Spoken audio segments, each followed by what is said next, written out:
Nadawat sa siyudad sa San Carlos ang pasidungog bilang 2009 Tourism Excellence Awardee for LGU Implementation of Tourism Regulations and Function atol sa pagsaulog sa Provincial Tourism Week ni atong Setyembre 22, 2009 dito sa Provincial Capitol Building, pinaagi sa Negros Occidental Tourism Center. Si Governor Isidro P. Zayco maoy naghatag sa nasangpit nga award ngadto ni Joe Recalex Alingasa Jr., Tourism Operation Officer sa San Carlos.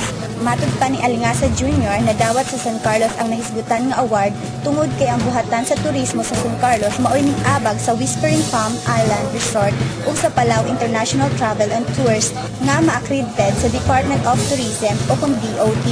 Ug mauni ang unang higayon nga ang DOT Region 6 ning hatag og accreditation. Sa maong selebrasyon ing daog ang San Carlos sa duha ka kompetisyon.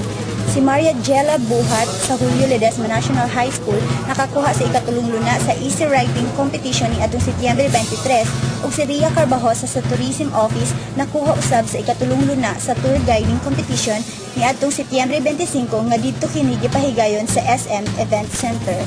Ang tema sa selebrasyon mao ang Tourism Celebrating Diversity.